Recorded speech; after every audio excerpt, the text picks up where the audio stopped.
Sosok MDS. Sopir pikap terlibat kecelakaan dengan Renville Antonio, umur 19 tahun tak punya SIM. Kecelakaan yang merenggut nyawa Bendahara Umum Partai Demokrat, Renville Antonio masih diusut oleh pihak kepolisian. Terbaru, polisi beber pemeriksaan awal terhadap sopir mobil pikap yang terlibat kecelakaan dengan mendiang. Sopir pikap tersebut berusia 19 tahun, tidak memiliki surat izin mengemudi, dan mengaku sudah nyalakan lampu sein. Ya, pengemudi mobil pikap yang terlibat kecelakaan dengan Bendahara Umum Partai Demokrat, Renville Antonio di Jalan Raya Asembagus, Kelurahan Dauhan, Situbondo, Jawa Timur, Jatim, pada Jumat, 14 Februari 2025, pagi, ternyata tidak memiliki surat izin mengemudi, SIM.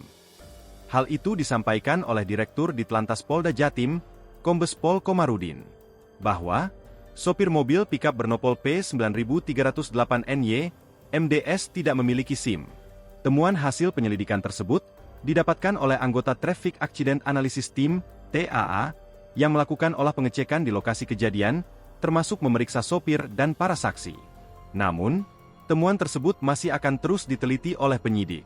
Bahkan, hingga malam ini, sopir pikap tersebut sedang menjalani pemeriksaan lanjutan di markas unit Laka Satlantas Polres Situbondo. Data yang terlibat kecelakaan adalah kendaraan pikap P9308NY yang dikendarai saudara MDS, 19 tahun. Diketahui dari hasil pemeriksaan sementara, dia tidak memiliki SIM, ujar Kombes Pol Komarudin saat ditemui awak media di gedung Ditlantas Mapolda Jatim, Jumat. Download Tribun X sekarang, menghadirkan lokal menjadi Indonesia.